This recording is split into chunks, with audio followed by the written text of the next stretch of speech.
वर्णों के प्रकार, आज हम वर्णों के प्रकार पढ़ेंगे। जैसे वर्णमाला में आए वर्णों को दो भागों में बांटा जाता है, स्वर और व्यंजन। दो भागों में किस किस में बांटा जाता है, स्वर और व्यंजन। ठीक है, तो सबसे पहले हम स्वर पढ़ते हैं। वे वर्ण जिनके उच्चारण में किसी अन्य वर्ण की सहायता नहीं ली जाती उन्हें स्वर कहते हैं। ठीक है, जिनके उच्चारण में किसी अन्य वर्ण की सहायता नहीं ली जाती उन्हें स्वर कहते हैं।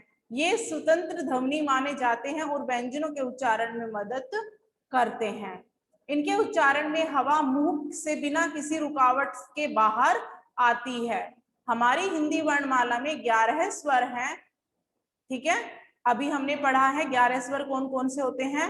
इनके साथ 2 अयोगवाह होते हैं।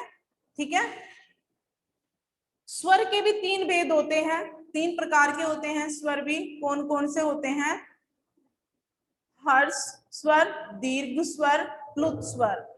ठीक है, हर्ष स्वर 4 होते हैं, अ ई उ री, आ ई उ ए आई ओ औ। ठीक है, और प्लुत स्वर अब चलन में नहीं है, मतलब अब इसका प्रयोग नहीं किया जाता है, प्लुत स्वर का प्रयोग अब नहीं किया जाता है।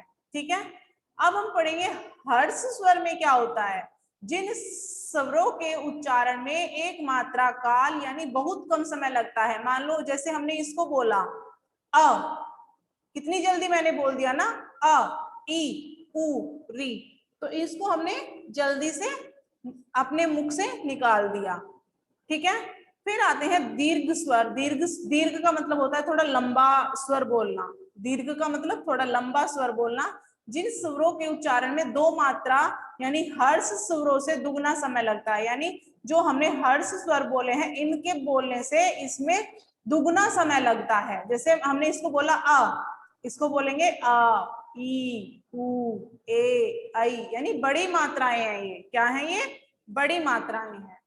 ठीक है, अब आते हैं प्लुत स्वर। प्लुत स्वर क्या होता है, इनको बोलने में हर्ष जो स्वर होते हैं इनसे तिगुना समय लगता है।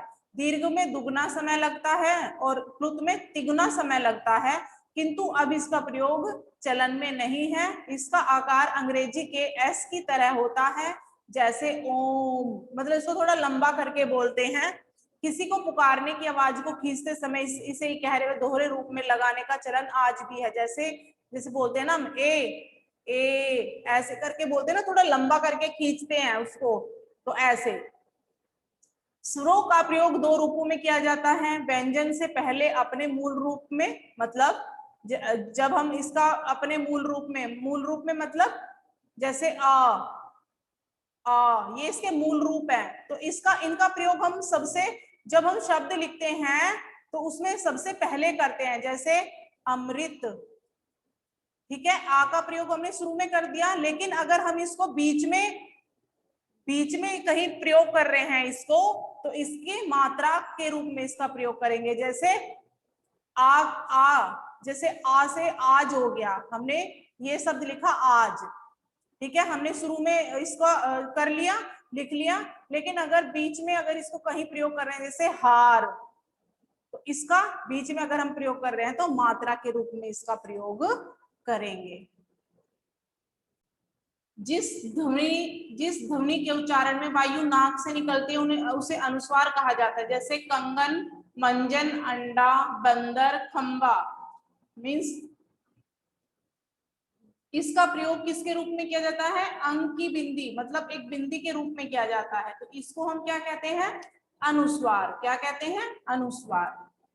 पहचान क्या है इसकी, बिंदी यानी अनुस्वार की ध्वनि सीखने के लिए केवल 3 वर्ण याद रखें, न, म, अंग। शब्द में यही वर्ण जिस वर्ण के बाद बोले जाएं उसके ऊपर बिंदी लगा देनी चाहिए। जैसे हिंदी है ना, हिंदी, तो वहां पर बिंदी आ जाएगी। ख, म, भ, खंबा, क, अंग, कंघा। मीन्स जिसमें ये शब्द आते, वर्ण आते हैं, उनमें हम बिंदी का प्रयोग करते हैं। ओके, अनुनासिक का प्रयोग चंद्र बिंदी के रूप में किया जाता है। जिस ध्वनि के उच्चारण में वायु नाक और मुंह दोनों से बाहर निकलती है उसे अनुनासिक कहा जाता है।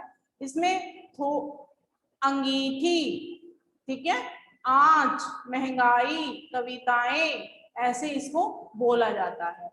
ओके।